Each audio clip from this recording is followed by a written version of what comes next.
कल हम सेल की तरफ थे और हमने ये देखा था कि एक सेल का ईएमएफ OV प्लस और V माइनस की टर्म्स में कैसे लिखते हैं।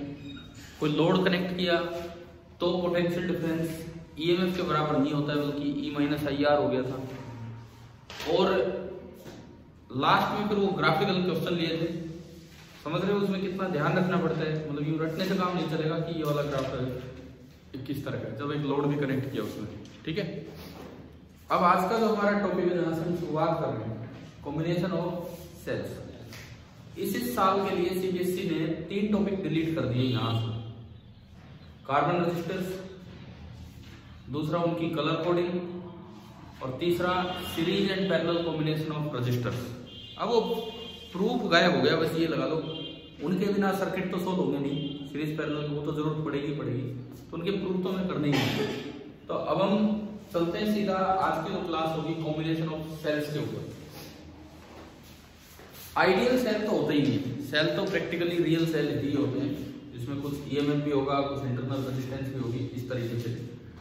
तो कॉम्बिनेशन ऑफ सेल्स में पहला कॉम्बिनेशन हम लेते हैं, थोड़ा आसान सा कॉम्बिनेशन है, दैट इज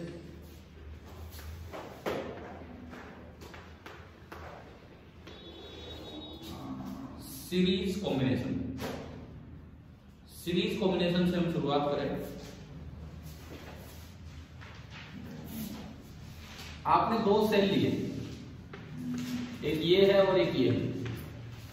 मैंने सीरीज में कनेक्ट की, सीरीज में सेम पोलैरिटी के साथ भी कनेक्ट हो सकते हैं, अपोजिट पोलैरिटी। तो फिलहाल ये कैसे कनेक्ट कर रखे हैं, सेम पोलैरिटी के साथ। ठीक है, मान लो ये सेल है E1 R1 और ये सेल है E2 R2।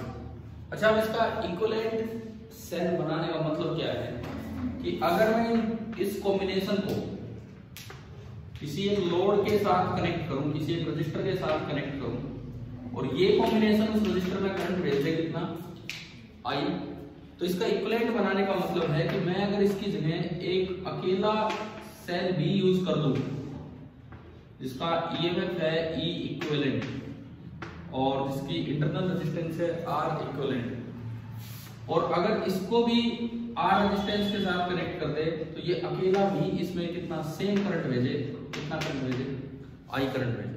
तो ये उसका इक्विवेलेंट है। ठीक है, अब इसको निकालना कैसे, E इक्विवेलेंट और R इक्विवेलेंट। अब KVL लगाओ, आप सिंपल KVL। इसकी कुछ इंटरनल रेजिस्टेंस है और ये सोर्स का काम कर रहा है। सोर्स का मतलब इसके अंदर करंट जा रहा है लो टू हाई। कल जब वो बनाया था, हमने डिप किया था, तो लो टू हाई अपने आप जाना पॉसिबल नहीं था, उसके लिए कोई बैटरी फोर्स का काम बना था, वो वाला काम है। यहाँ भी करंट जा रहा है लो टू हाई, तो ये सोर्स का काम कर रहा है। ठीक है, अब देखो यहाँ बनेगा पोटेंशियल डिफरेंस, बड़ी लाइन पॉजिटिव, छोटी नेगेटिव, बीच में E1 माइनस IR, यहाँ बनेगा plus minus E2 minus IR2, और यहाँ ये प्लस ये माइनस और बीच में बनेगा I इंटू R। इसमें अगर मैं आऊं plus minus E equivalent minus I into R equivalent, और यहाँ लगाए तो ये प्लस ये माइनस और कैपिटल I और इंटू R, ये बना। ठीक है, अब देखो ये आसान है, सीरीज वाला बहुत आसान है, लेकिन ये बोर्ड में आ जाते हैं प्रूफ CBSE एग्जाम में, तो आपको थोड़ा ध्यान रखना चाहिए इसका। अब हम क्या करें, इसमें KVL लगाए, इसमें भी KVL लगाए, उसमें भी KVL लगाए, और फिर कुछ कंपैरिजन करें। सपोज मैं इसमें यूं घूमता हूं और मैं इसमें भी यूं ही घूम रहा हूं। पहले मैंने यहां अपनी KVL इक्वेशन बनाई, कहीं से भी आप स्टार्ट हो जाओ। सपोज मैं यहां से स्टार्ट हो रहा हूं, पहली एंट्री प्लस से जा रहे तो माइनस। आज इन्होंने अभी एक सवाल पूछा था क्लास स्टार्ट करने से पहले कि क्या ये साइन कन्वेंशन उल्टा ले सकते हैं, क्या जवाब होगा इसका। अगर क्लोज लूप है तो ले सकते हैं, कोई फर्क नहीं पड़ता क्योंकि इक्वल टू 0 है, लेकिन वो तो इक्वल टू 0 है। लेकिन अगर मैंने कल एक पॉइंट क्वेश्चन लिया ना AB, क्या वहां उल्टा साइन कन्वेंशन सही आंसर देगा, नहीं देगा, तो फिर हम क्यों उल्टा ले पाएंगे। ठीक है, एक सही कन्वेंशन से ही चले। तो माइनस IR, अगली एंट्री माइनस से तो प्लस E2 माइनस IR, अगली एंट्री माइनस से तो प्लस E1 माइनस IR1, और ये इक्वल टू क्या हो गया, ठीक है। मैं इसको थोड़ा रीअरेंज अगर करूं तो आई को मैंने कॉमन लिया माइनस आई को, ये बचता है r plus r1 plus r2, और उधर इसको भेजता हूं तो ये बनता है minus e1 plus e2। Minus से माइनस कैंसिल हो गया। यहां से मैं अगर देखूं तो i निकल के आ रहा है, i ऊपर तो e1 प्लस e2 और नीचे r plus r1 plus r2। अब कुछ ऐसा उधर करेंगे और कंपैरिजन करेंगे, उससे आंसर आएगा। इसमें अगर मैं केवल लगा रहा हूं पहली एंट्री प्लस से माइनस का IR और अगली एंट्री माइनस से, तो प्लस का E equivalent minus I into R equivalent equal to 0। फिर इसको आगे बढ़ाया, माइनस I मैंने कॉमन लिया, R plus R equivalent is equal to minus of E equivalent, minus से माइनस कैंसिल, और यहां से जो आपका I निकल के आया तो I आ गया, ऊपर तो E इक्वलेंट और नीचे R plus R equivalent, equation number 2। अब बताओ अगर मैं इनको कंपेयर करूं तो क्या डायरेक्ट आंसर दिख रहा है? बिल्कुल उसी फॉर्म में आ गया है। तो comparing 1 and 2 you will get E equivalent तो कितना होगा, E1 plus E2 and R equivalent वो कितना होगा, R1 प्लस R2। लेकिन इनमें इन दोनों फॉर्मूला में से एक में आपको पोलैरिटी का ध्यान रखना होगा। किसमें? E वाले में, R वाले में? E वाले में। R इक्वलेंट तो हर बार ये रहेगा R1 प्लस R2। अगर आपने एक को उल्टा लगा दिया होता तो जो आप इक्वलेंट जिस तरह दिखा रहे हो उसकी तरह जो लगा है वो E तो पॉजिटिव लिया जाएगा, और जो उससे उल्टा लगा है वो E नेगेटिव। ठीक है, अलजेब्रिक सम आपको लेना होता है। तो आप ये बताओ क्या ये समझ आ गया है कि नहीं? ठीक है, ये तो आपका है सीरीज कॉम्बिनेशन। प्रूफ ज्यादा आने के चांस होते हैं पैरेलल के, लेकिन पहले मैं एक बार सीरीज पे आगे बढ़ूंगा। अब इसमें क्या होता है कि आइडेंटिकल सेल्स वाले क्वेश्चन आ जाते हैं। मान लो n आइडेंटिकल सेल और सारे सेम पोलैरिटी के साथ लगे, n आइडेंटिकल सेल्स हैं और सारे सेम पोलैरिटी के साथ लगे हैं, तो बताओ I कितना होगा? E और R है उन सबकी EMF और इंटरनल रेजिस्टेंस, I कितना होगा? अगर आप डायरेक्ट चले बिटा दो इसको, ये हो गया E इक्वलेंट आइडेंटिकल सेल में E प्लस E सारे सेम पोलैरिटी के साथ लगे हैं NE, R इक्वलेंट NR। फिर आप अगर उस तरह दिखें तो I बराबर आएगा NE upon R plus NR। अब सवाल ये आ जाता है कि भाई ये सीरीज में लगाना कब फायदेमंद होता है? जब कैपिटल R लोड बहुत ज्यादा हो या लोड बहुत कम हो? बताओ सेल्स को सीरीज में कब यूज करना चाहिए? जब कैपिटल R जो है लोड की वैल्यू वो बहुत ज्यादा हो या बहुत कम हो, as compared to internal resistance. क्यों?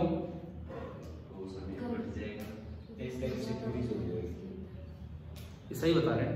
अब सुनो, अगर मान लो एक अकेला सेल आपने लगाया होता, ये जिस तरह बता रहा है मैं उस चीज पे आता हूं। अगर आपने एक अकेला सेल लगाया होता, एक अकेला सेल बस उनमें से ER, तो करंट कितना आता? तो करंट कितना आता? E upon R plus R, ये करंट आना था। अब मैं दो केसेस लेता हूं, आपने N सेल लगाया तो ये आया करंट, यहाँ पे करंट ये है, ये ओनली ड्यू टू सिंगल है, ये सबकी वजह से, ये N सेल्स की वजह से। मैं दो केस लेता हूं, या तो कैपिटल R बहुत छोटा हो स्मॉल r से, या कैपिटल R बहुत ही बड़ा हो। सपोज कैपिटल R बहुत छोटा है, अगर कैपिटल R बहुत छोटा है तो इसको आप इग्नोर कर सकते हो, तो ये I1 लगभग कितना है? E/R। कैपिटल R बहुत छोटा है तो यहाँ भी इग्नोर हो जाएगा, N सेल कट गया, अब भी कितना आ रहा है? E/R। तो क्या N सेल्स यूज करने का कोई बेनिफिट हुआ है क्या? 1% भी बेनिफिट नहीं हुआ। यहां भी करंट E/R है और यहां भी करंट कितना है? E/R। यानी कि सीरीज कॉम्बिनेशन तब बेनिफिशियल नहीं है जब R बहुत छोटा हो, किससे? स्मॉल आर से। क्लियर है ना? ये रिजल्ट की तरह भी याद हो जाए तो इसमें कोई नुकसान नहीं है, क्योंकि ये डायरेक्ट आते हैं इस तरह के सवाल। अच्छा, दूसरा केस, लोड रेजिस्टेंस बहुत ही हाई है as compared to internal resistance of source. अब देखो, अब कौन इग्नोर होगा? आर के मुकाबले जो भी आ रहा है वो इग्नोर होगा। यहां आपने ये इग्नोर किया तो I1 कितना? E/R। और यहां आपने इसको इग्नोर किया तो IN कितना? N times E/R। यानी कि जितना एक सेल करंट फ्लो करवा रहा था, ये वाला कॉम्बिनेशन उससे N टाइम्स ज्यादा करंट फ्लो करवा रहा है, तो यहां पे बेनिफिशियल। तो सीरीज कॉम्बिनेशन ऑफ सेल्स, मैं एक बार रिपीट कर देता हूं आपके लिए। हमने स्टार्टिंग की है सीरीज कॉम्बिनेशन ऑफ सेल्स से। मैंने शुरू में बताया, जो बच्चे बाद में आए उनके लिए, कि भी इस साल बोर्ड ने इस यूनिट में से 3 टॉपिक्स हटा दिए। मैंने आपके ग्रुप पे डिलीटेड पार्ट थोड़े दिन पहले भी डाला था। कार्बन रजिस्टर हटाए, उनकी कलर कोडिंग हटा दी, और एक series and parallel combination of register, मतलब उनके प्रूफ वगैरह हटा दिए। ठीक है, सेल्स का है तो सेल्स हमें पढ़ना है।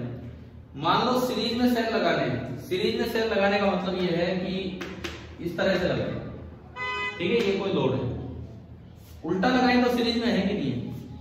मान लो प्लस उधर कर दे, माइनस इधर, तो ये दोनों सेल सीरीज में होंगे कि नहीं होंगे? सीरीज में होंगे, लेकिन पोलैरिटी अपोजिट होगी।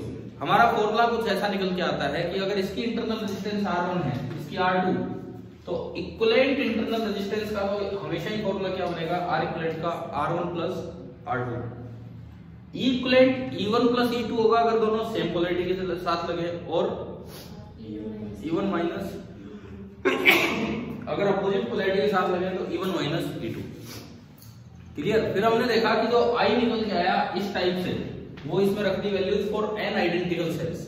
अगर सारे n एक जैसे सेल्स हैं, ER सब सेम पोलैरिटी के साथ लगे हैं, तो I due to n cells का ये फॉर्मूला बना। फिर हमने कंपेयर किया इसको I due to single cell से, तो हमें पता लगा कि अगर कैपिटल R बहुत छोटा होता, लोड रेजिस्टेंस बहुत छोटा होता, तो सीरीज में सेल लगाने का कोई बेनिफिट नहीं है। लेकिन अगर कैपिटल R बहुत बड़ा है तो सीरीज में यूज करने चाहिए सेल्स। क्लियर हो गया? इस तरह से भी सवाल आ जाता है।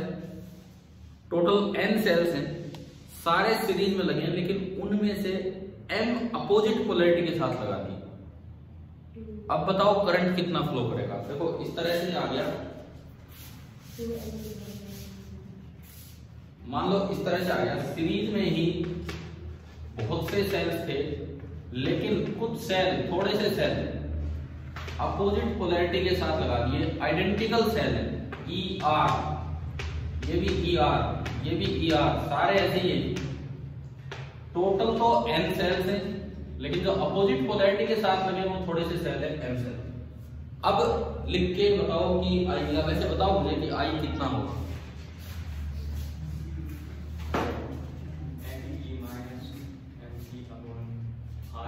गलत है, गलत। Ne माइनस Me गलत है।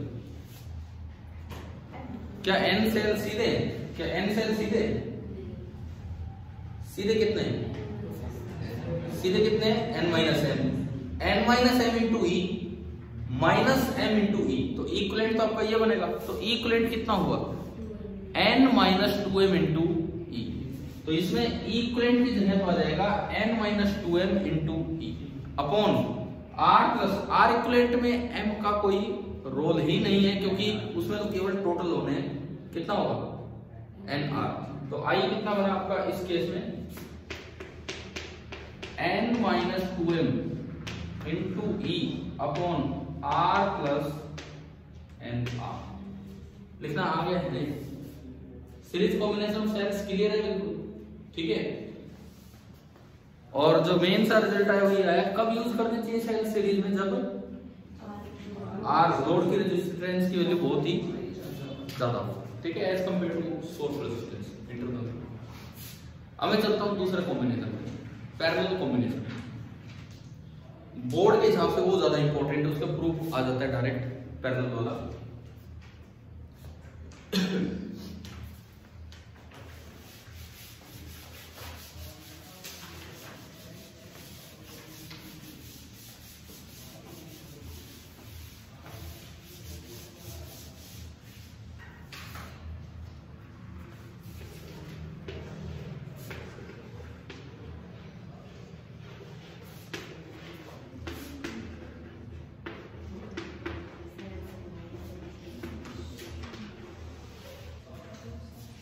अब हम आ गए पैरेलल कॉम्बिनेशन पे। पहले आइडेंटिकल नहीं, पहले तो इन जनरल सपोज इस तरह का कोई कॉम्बिनेशन है, एक ये और एक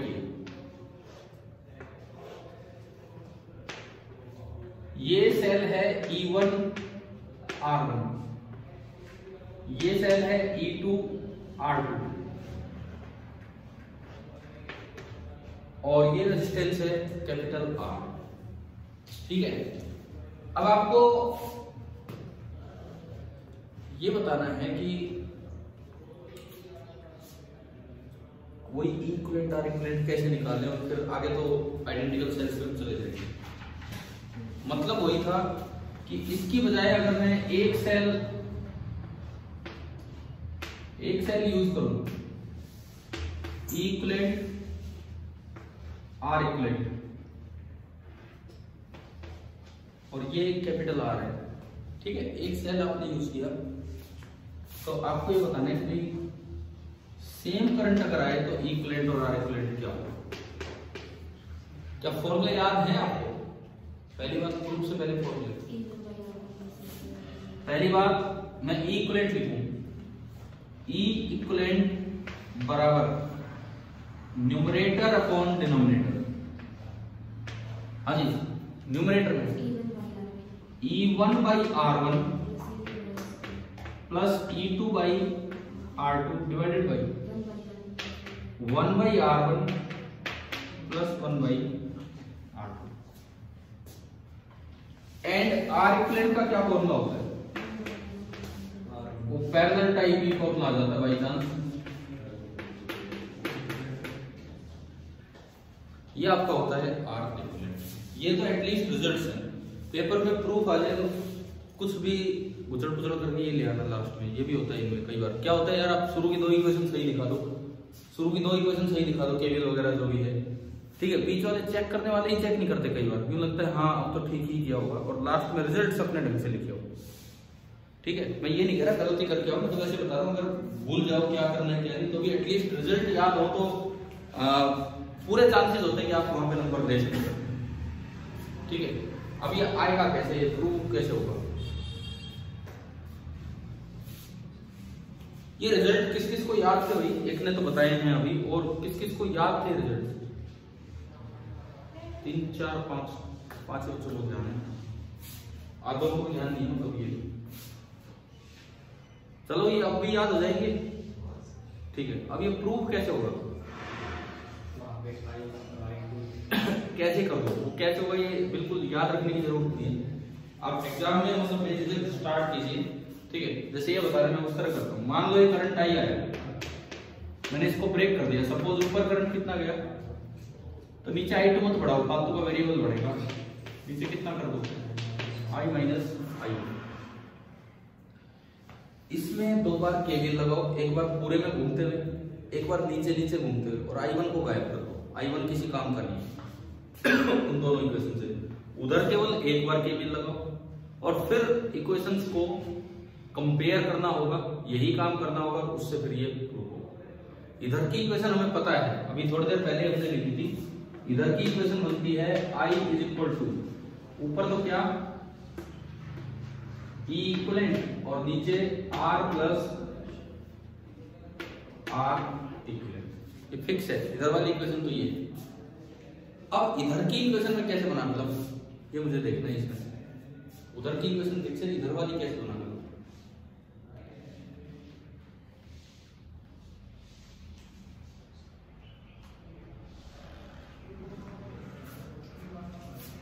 इसमें सोचना क्या, इक्वेशन बनानी है। ठीक है,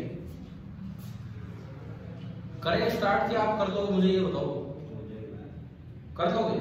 मैं एक बार फिर से बता देता हूँ, इतना भी सीधा नहीं है, क्योंकि उसमें कुछ मैनिपुलेशंस करनी पड़ेंगी उस फॉर्म में लाने के लिए। आपने केवीएल लगाया यहाँ, मैं चलो बोर्ड पे थोड़ा स्टार्ट तो करता हूँ, जहां भी दिखेगा ना वहां इस तरह का बनने लगा, वहां मैं छोड़ दूंगा, अब ये हो जाएगा। ठीक है, मुझे उससे कंपेयर करना, उससे ये पार्ट मिटा दो इधर वाला।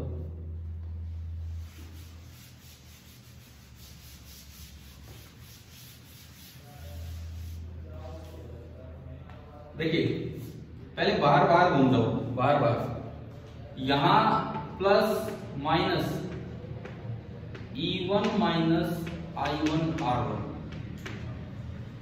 Plus minus E1 minus I1 R1। यहां अगर आप देखते हो ये प्लस ये माइनस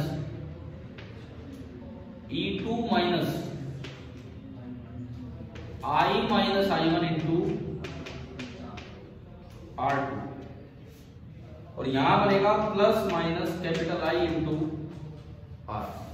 मुझे स्मॉल आई को गायब करना है ना, स्मॉल I1 को, वो नहीं चाहिए मुझे, है ना, क्योंकि उससे कंपेयर करना है तो उसमें तो कहीं स्मॉल आई है ही। तो आप चलो बाहर बाहर घूमे हो, मान लो पहली एंट्री मैं यहां से करता हूं, इस साइड से आता हूं, माइनस से एंट्री है तो प्लस का IR, अगली एंट्री प्लस से है तो minus of E1 minus I1 R1 और इज इक्वल टू 0। एक इक्वेशन ये हो रही। एक बार मैं इसमें नीचे नीचे घूमता हूं, नीचे माइनस से एंट्री है तो प्लस का IR और प्लस से एंट्री है तो minus E2 minus I minus I1 into R2 और इज इक्वल टू 0। अब यार मैं आगे बढ़ूंगा, आप घर पे ट्राई करेंगे, नहीं होता है तो कल जो मॉर्निंग क्लास है, एक बार मैं फिर टाइम बता देता हूँ। कल सुबह क्लास है 8 से 9:30, 8 to 9:30। किसी को कोई काम हो उस समय तो बता दीजिए, अगर कोई चेंज वेंज करना हो, ठीक है। 8 से 9:30 कल सुबह क्लास है। परसों मंडे को क्लास हो नहीं पाएगी, अगली क्लास फिर ट्यूसडे इवनिंग को, ठीक है। ये अगले 2-3 दिन का मैंने बताया आपको। आपको करना क्या, अगर नहीं होता है तो आप कल सुबह डिस्कस भी कर लेंगे। इससे I1 रिमूव करके और इसको उस फॉर्म में अरेंज करके लाना है और ऊपर जो बने वो इक्विवेलेंट हो जाएगा और R प्लस समथिंग वो R इक्विवेलेंट। फिर आपको लगेगा कि यार ये तो उस फॉर्म में नहीं आ रहा जो आंसर है, तो मुझे E इक्विवेलेंट क्या चाहिए, E1 by R1 plus E2 by R2 upon 1 by R1 plus 1 by R2। आपको इस फॉर्म में नहीं दिखेगा, लेकिन आप इसको थोड़ा सिंप्लीफाई कर दो। R1 R2 एलसीएम कट गया, तो ये क्या बचना चाहिए, E1 R2 plus E2 R1 upon R1 plus R2। तो भाई ये चीज न्यूमरेटर में बना दो तो भी वो प्रूव हो गया। फिर उसको इस तरह से लिख के दिखा देना, ठीक है। डायरेक्टली लिख देना कि this thing can be written as this. Clear है ना ये चीज। और यहाँ जो बचेगा वो भी R1 R2 upon R1 plus R2 type बन सकता है, तो आप उसको भी कंपेयर करके बताना, ठीक है। अब देखो हम आते हैं आइडेंटिकल सेल्स पे। n आइडेंटिकल सेल्स हैं, वो सब पैरेलल में लगे हैं। n आइडेंटिकल सेल्स पैरेलल में लगे हैं, तो आप बताओ कि कितना I होगा। ये सारे सेम पोलैरिटी के साथ लगे हैं, सारे के सारे सेम पोलैरिटी के साथ।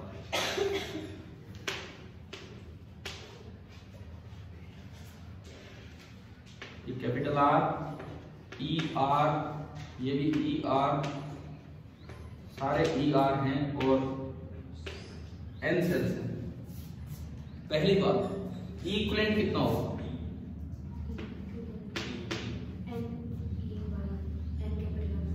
बताओ मुझे आंसर बताओ क्या होगा।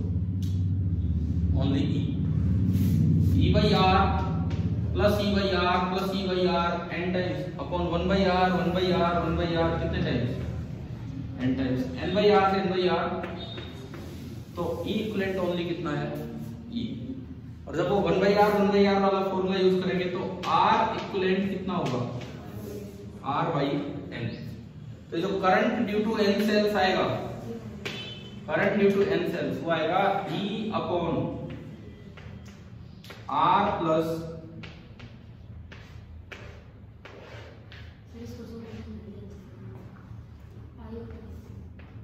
इसको सोल्व करेंगे तो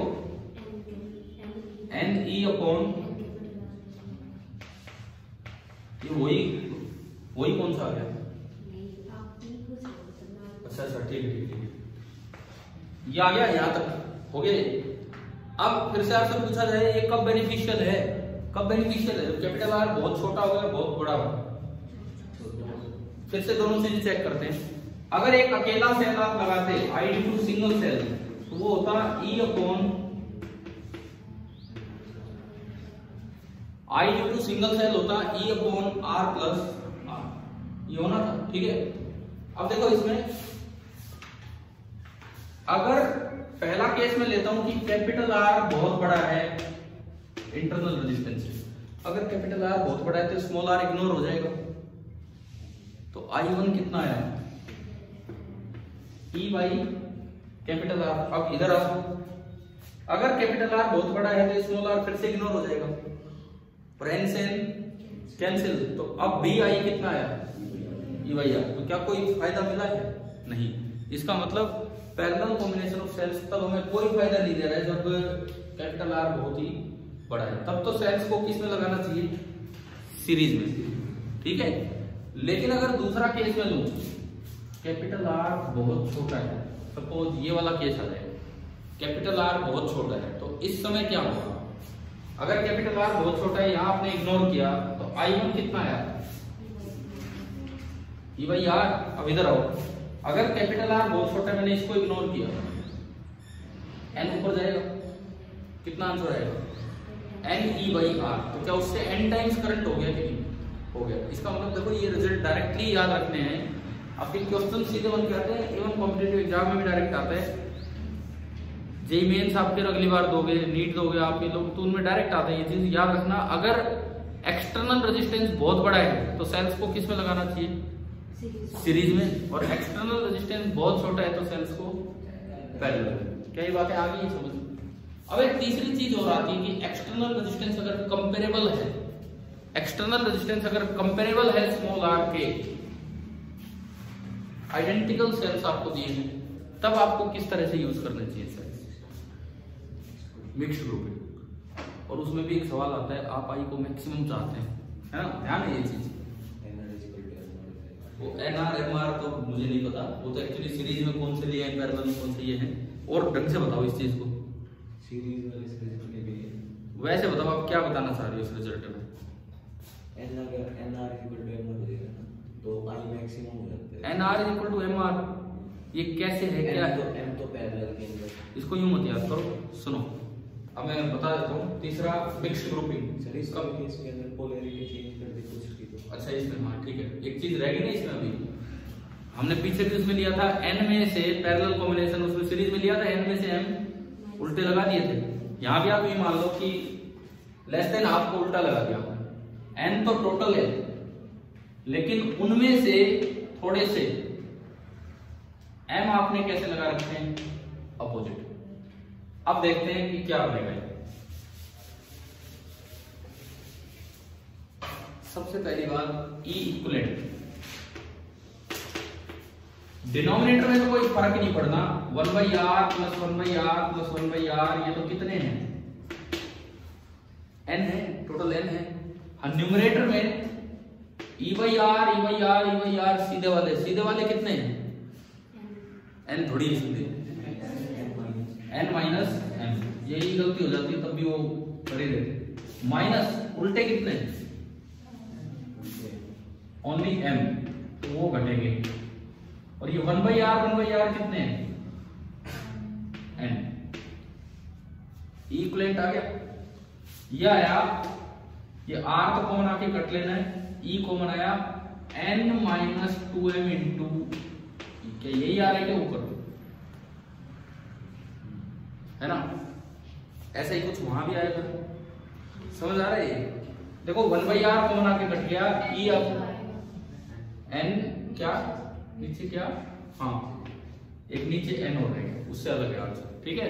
आई इक्विवेलेंट ही आया, r इक्विवेलेंट डायरेक्ट है r बाई n, और अब आप आई लिख ही सकते हो। अब तो आप आई जानते हो, आई क्या होगा? Equivalent upon capital R plus r equivalent, समझ आ गया होगा। पैरेलल में मैं एक और क्वेश्चन ही आपसे पूछता हूँ, फिर मैं मिक्स की तरफ चलूंगा।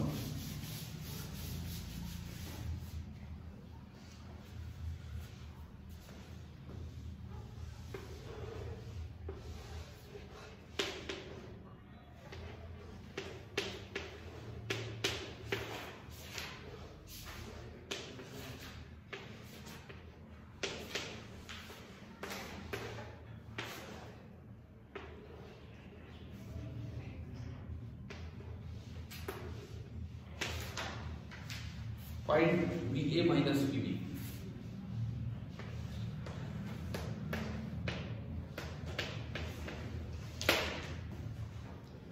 Find VA minus VB। आप एक बार ट्राई कीजिए भाई ये सवाल ना, ऐसे अलग से नहीं है, अलग से कोई टॉपिक नहीं, मिक्स ग्रुपिंग न्यूमेरिकल बन के आ सकता है उसमें से।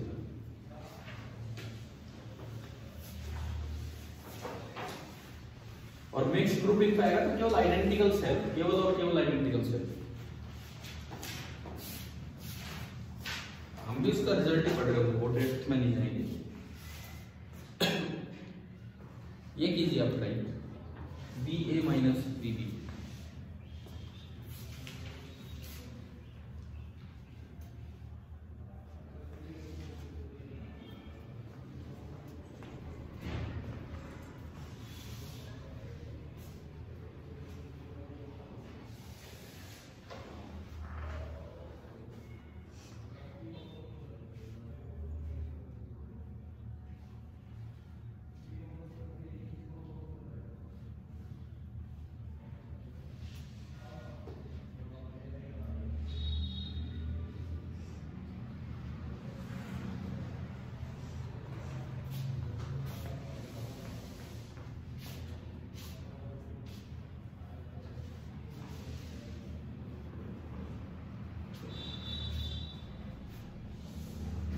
शुरुआत कैसे कर दो? शुरुआत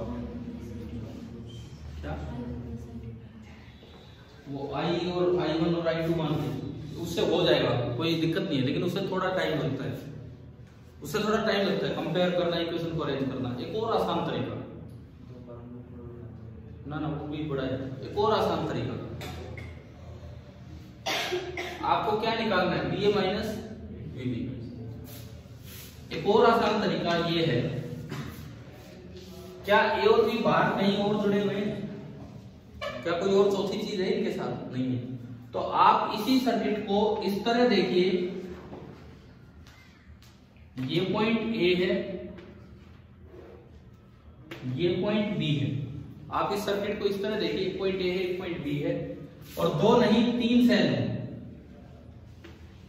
एक लगा है E1R1, एक लगा है E2R2, एक और सेल था नहीं यहां लेकिन रेजिस्टेंस था, तो उसका EMF मान लो 0 और इंटरनल रेजिस्टेंस मान लो कितना? कैपिटल। आप इस सर्किट को इस तरह विजुअलाइज कर सकते हो, सेम है चीजें। क्या अब आपको 3 सेल पैरेलल में दिख रहे हैं? दिख रहे हैं ना? तो उन 3 सेल्स का E इक्विवेलेंट क्या होगा और R इक्विवेलेंट क्या होगा? अगर ये हम यूं देख ले तो इन 3 सेल्स का E इक्विवेलेंट क्या होगा और R इक्विवेलेंट क्या होगा?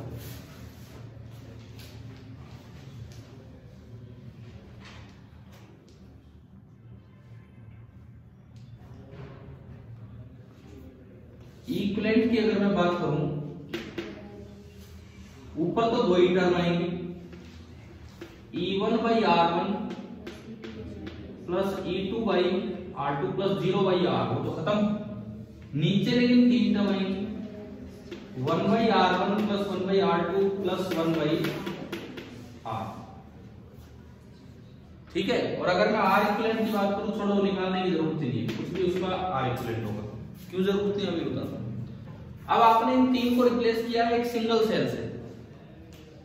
अगर मैं इन 3 की जगह एक सिंगल सेल लगा दूं, ये टर्मिनल A, ये टर्मिनल B, और 3 की जगह मैंने एक सिंगल सेल लगा दिया E इक्विवेलेंट और R इक्विवेलेंट, तो क्या बाहर कोई कनेक्शन है? कोई चौथी वायर थी बाहर? नहीं है। तो ये कनेक्टेड स्टेट में है ये सेल की डिस्कनेक्टेड स्टेट? डिस्कनेक्टेड। हमने कल पढ़ा था कि अगर एक सेल में से कोई करंट फ्लो नहीं करता है तो जो उसके क्रॉस पोटेंशियल डिफरेंस होता है वो EMF के बराबर होता है, क्योंकि बाहर कोई करंट है ही नहीं, बाहर कोई करंट है ही नहीं, इसलिए जो VA माइनस VB होगा वो बराबर होगा किसके? E इक्विवेलेंट के। तो यही आपका आंसर। समझ में? अब आप घर जाके एक बार तो ट्राई करना नॉर्मल मेथड से। नॉर्मल मेथड क्या? करंट वरेंट मान के, क्योंकि ऐसा थोड़ी कि करंट बाहर ही तो नहीं आ रहा है, इसमें तो फ्लो कर रहा होगा, ये तो सिंपल सर्किट है। तो आप अगर ट्राई कर सके I1 I2 मान के भी आप ट्राई कर सकते हैं, उससे आप ये देख लेना अगर टाइम मिले तो कि भाई ये आता है या नहीं। तो अभी बताओ सीरीज और पैरेलल कॉम्बिनेशन आपको समझ आ गए हैं कि नहीं? क्लियर है? सेल्स के सीरीज एंड पैरेलल कॉम्बिनेशन पूरे चांसेस होते हैं इनका कोई ना कोई यूज हो जाए बोर्ड एग्जाम में। अब एक चीज पे हम चलते हैं, मिक्स्ड ग्रुपिंग का बस एक रिजल्ट, बहुत डेप्थ में उस पर नहीं जाएंगे क्योंकि चांसेस कम है कि उस पर सवाल आए, लेकिन फिर भी हमें सेफ्टी पर्पज से कर ही लेना चाहिए वो। हेडिंग ये है कि mixed grouping of n identical sales, n एक जैसे सेल हैं तो उनकी mixed grouping of n small n identical sales.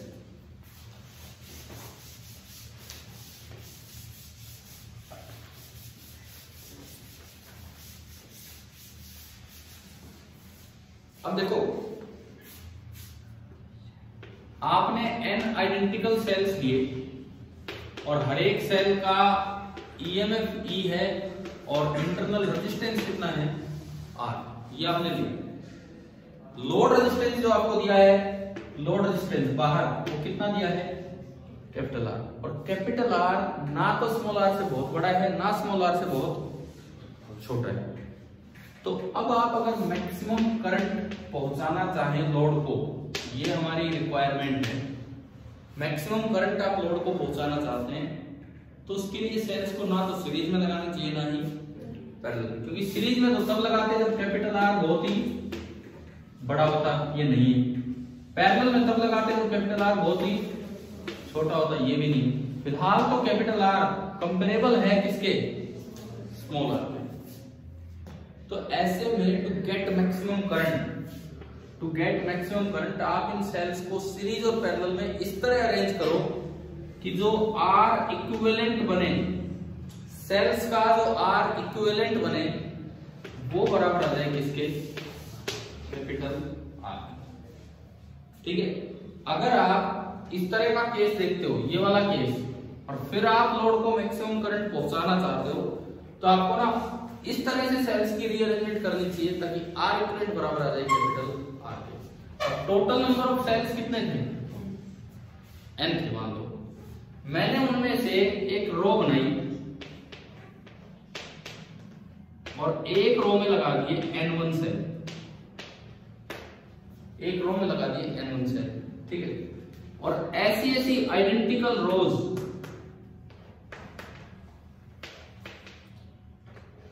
कितनी रो बना ली, n2, n1 एक लाइन में n2 एक लाइन में, और ये आपकी यूं कॉम्बिनेशन बन गया। ठीक है, टोटल नंबर ऑफ सेल्स अभी भी कितने हैं, n, यानी कि n is equal to n1 into n2। Clear? लेकिन अगर आप मैक्सिमम करंट चाहते हो लोड को पहुंचाना, अगर आप इस लोड को मैक्सिमम करंट पहुंचाना चाहते हैं तो इस तरह की अरेंजमेंट बनाओ कि जो इस कॉम्बिनेशन का इक्विवेलेंट रेजिस्टेंस है वो किसके बराबर हो जाए, R के। अब इक्विवेलेंट रेजिस्टेंस निकालते हैं। एक लाइन का रेजिस्टेंस कितना, N1R, अगले का N1R, अगले का भी N1R, और ऐसे कितनी लाइन से पैरेलल है, N2। तो जो R इक्विवेलेंट बनेगा, R इक्विवेलेंट जो बनेगा वो बनेगा N1R by N2। To get I maximum this capital R this should be equal to, इनको इस तरह अरेंज करना है, capital R equal to N1 by N2 into small r।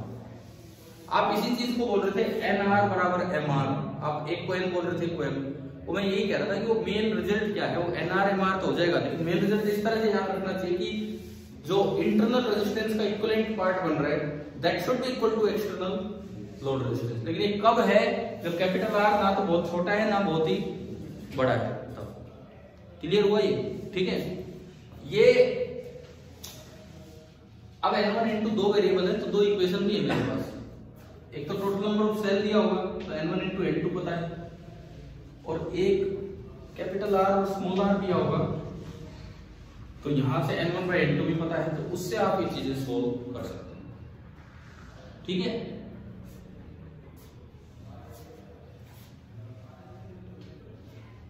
ये कुछ अगर कुछ भी नोट डाउन करना है इसमें लिख सकते हो।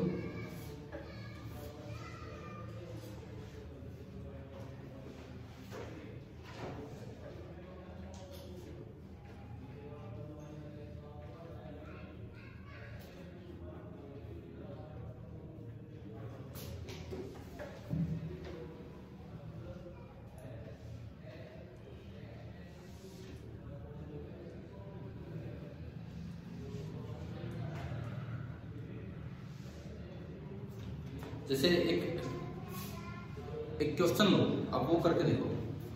इस पे बेस्ड में एक सवाल देता हूँ, वो करके देखिए। ठीक है, ये चीज ऐसे मत देखो, आप क्वेश्चन में ही करके देख लेना। There are 12 identical cells, there are 12 identical cells, each of EMF 2 volt and internal resistance 1 ohm. Each of EMF 2 volt and internal resistance 1 ohm. And the load resistance is of 3 ohm. And the load resistance is of 3 ohm. Arrange the cells so that maximum current flows into the load.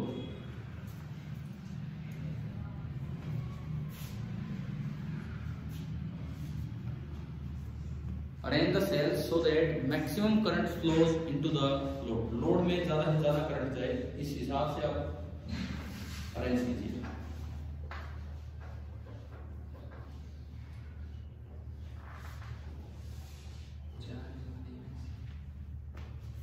एक भाई का जवाब आया है 4 और 3। ये 4 ऐसे, मतलब ऐसे समझ करो, एक रो में कितनी, अरे एक रो में 12 तो सेल है, एक रो में 12 ही लगा देंगे। अरे एक रो में कितने, सीरीज में एक रो में 3 सेल, और ऐसे ऐसे कितनी रो ये कह रहे हैं 4। ये तो इनका जवाब है। और बताओ कोई।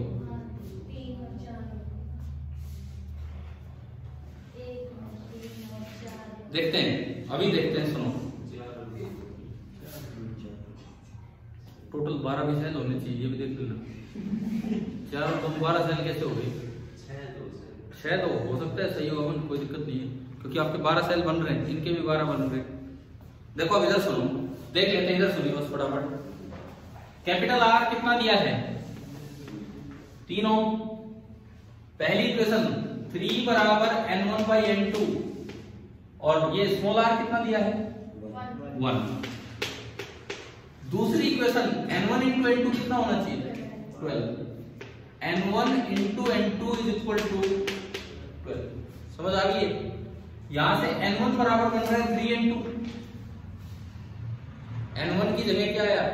3N2। मैंने ये इसमें रखा 3N2 और into N2, N2 square is equal to 4। ये अमन ही सही है। N2 square is 4, तो N2 कितना आ गया? 2। यानी कि ऐसी कितनी रो लगनी है? 2। जब ऐसे 2 ही रो लगेंगी तो एक लाइन में कितने सेल हैं? 6। कोई 4-3 बता रहा था, कोई 3-4 बता रहा था, वो सही जवाब दे रहे हैं। तो एक रो में कितने सेल होंगे? 6 सेल। और ऐसी कितनी रो लगानी होगी? 2। आपने भाई 4 और 3 कैसे निकाला? वो 4 ले लिया, ना तो यार इतनी गलतियां होती करो इनमें। ठीक है, तो आप बताओ, कॉम्बिनेशन ऑफ सेल्स सभी को क्लियर है? ठीक है, सीरीज पैरेलल क्या आई मैक्स, अब वो तो आ ही जाएगा। देखो इनके बने एक लाइन में 6, आप आई लिख के दिखाओ बीच में। एक लाइन का पहले इक्विवेलेंट निकालो, अब लिखो कितना आता है, फिर मैं बताऊंगा।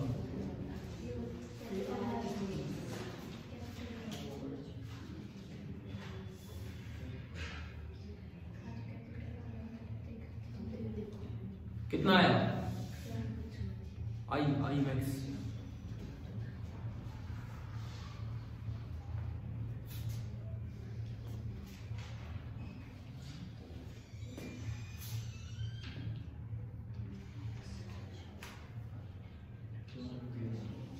कितना 4 एम्पियर।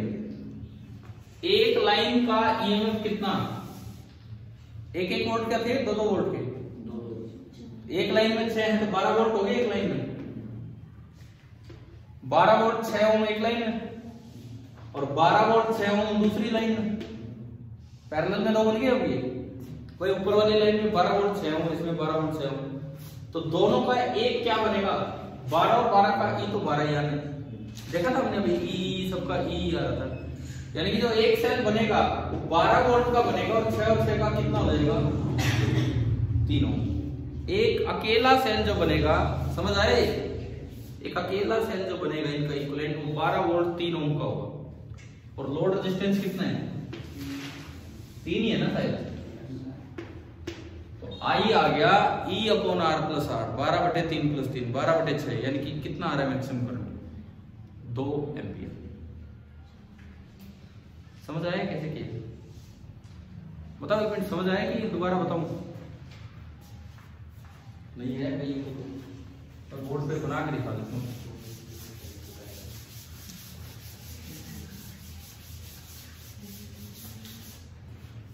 देखिए इस तरह की अरेंजमेंट है,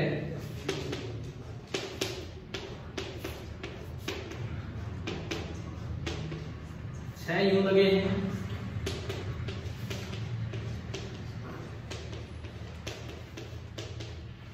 ही यू लगे हैं,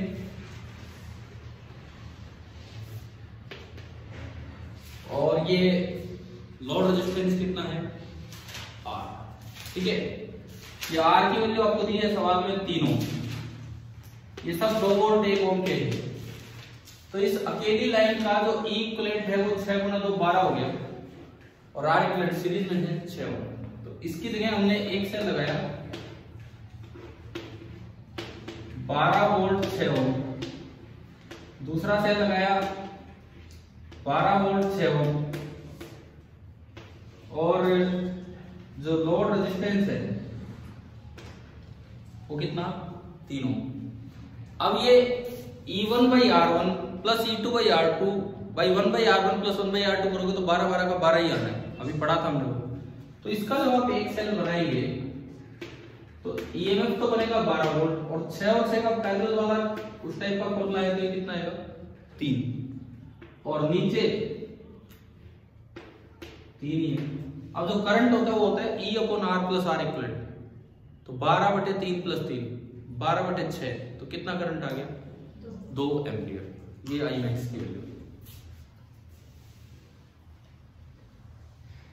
अभी बताओ कॉम्बिनेशन ऑफ सेल्स एक अच्छा इंपॉर्टेंट टॉपिक है, समझ आ गया है, ठीक है। जस्ट में एक बार जस्ट जो रिजल्ट जो हमने ऑब्टेन किए हैं एक बार उन्हीं को देखते हैं। पहली बात, सीरीज में हो तो एल्जेब्रिक सम करना है ई का, एल्जेब्रिक मतलब पोलैरिटी का ध्यान रखते हुए। ई इक्विवेलेंट क्या होगा E1 plus E2 up to En, R तो सीधा ही जुड़ना है, उल्टे लगे तो सीधे R1 plus R2 up to Rn।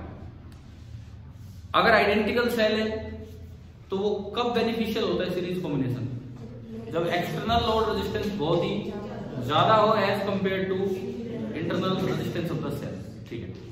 अगर उल्टी पोलैरिटी के साथ लगे तो हमने देखा n-2m, टोटल n थे, और रटना नहीं है यार, वो पता नहीं कोई यूं कहते n सीधे है m उल्टे है तो n-m हो जाएगा, अभी n-2m होता, तो देखना तो आई गया अभी। उसके बाद हम एक पैरेलल कॉम्बिनेशन की तरफ, पैरेलल में फॉर्मूला जो आप डेराइव करके लाओगे, ठीक है, वो कर लेना, वो बोर्ड में आ जाता है भाई वो प्रूफ। ई इक्विवेलेंट कितना न्यूमरेटर में तो E1/R1 प्लस E2/R2, डिनोमिनेटर में 1/R1 प्लस 1/R2, ठीक है। 1/R इक्विवेलेंट का फॉर्मूला वही है parallel type, 1/R1 plus 1/R2। उसमें भी अगर आप एन आइडेंटिकल सेल्स यूज करते हैं तो कब वो बेनिफिशियल है, जब एक्सटर्नल रेजिस्टेंस बहुत ही कम हो as compared to internal load resistance. और तीसरा केस हमने लिया जब एक्सटर्नल रेजिस्टेंस कंपेरेबल हो आइडेंटिकल सेल्स की इंटरनल रेजिस्टेंस के, तो आपको मैक्सिमम करंट लाने के लिए एक मिक्स ग्रुपिंग करनी पड़ती है इस तरह से, किस तरह से कि जो उस कॉम्बिनेशन की इक्विवेलेंट रेजिस्टेंस बने वो किसके बराबर हो जाए, एक्सटर्नल लोड रेजिस्टेंस। इस पे एक सवाल भी ले लिया हमने, किस तरह से था क्या यहां तक कॉम्बिनेशन ऑफ सेल्स क्लियर हुआ, ठीक है। कॉम्बिनेशन ऑफ रजिस्टर्स के प्रूफ वगैरह हट गए हैं, ठीक है। अब इसमें एक इंपॉर्टेंट सा टॉपिक आता है व्हीटस्टोन ब्रिज, एंड उस पे बेस्ड एक डिवाइस है जिसपे सवाल आते ही आते हैं, मीटर ब्रिज। ठीक है, तो हमारा जो अगला टॉपिक है Wheatstone bridge and metre bridge कर रहा हूं मैं स्टार्ट अभी। उससे अगला होगा पोटेंशियोमीटर। तो अगले दो काम हमारे ये हैं, दोनों अच्छे टॉपिक हैं, पहले Wheatstone bridge and metre bridge, and then आपका पोटेंशियोमीटर। फिर हम पावर की तरफ चलेंगे और उसके बाद ये चैप्टर फिनिशिंग की तरफ होगा। फिर लास्ट में हमें लेना होगा एक पार्ट जो शुरू में मैंने बोला, कौन सा, माइक्रोस्कोपिक पार्ट बताया था ना अभी। हम पहले मैक्रोस्कोपिक वाले पे गए, फिर वो थोड़ा सा माइक्रोस्कोपिक भी एक क्लास में देखना होगा।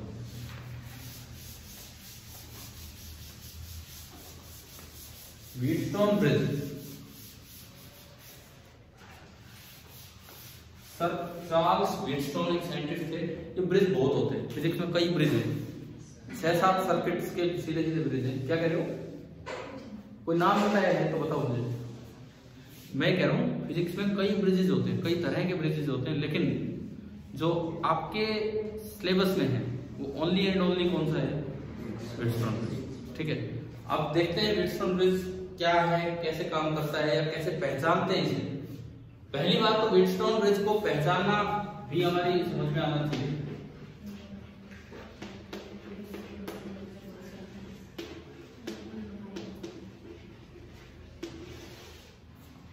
व्हीटस्टोन ब्रिज को पहचानने का तरीका है कि 4 टर्मिनल्स हों, उस रजिस्टिव नेटवर्क में 4 टर्मिनल्स हों, कोई तो जुड़े हो 2 रजिस्टर से उस नेटवर्क के अंदर, बाहर का छोड़ो उस नेटवर्क के अंदर 2 तो जुड़े हो 2 रजिस्टर से, और 2 जुड़े हो कितने से, 3 से। व्हीटस्टोन ब्रिज का मतलब है एक ऐसा नेटवर्क जिसमें 4 टर्मिनल हो, 2 टर्मिनल जुड़े हो 2 रजिस्टर से, और 2 टर्मिनल जुड़े हो 3 रजिस्टर से। तो ऐसे किसी भी नेटवर्क को हम क्या बोलते हैं, व्हीटस्टोन ब्रिज। जैसे मान लो सपोज ऐसा कुछ आ जाए,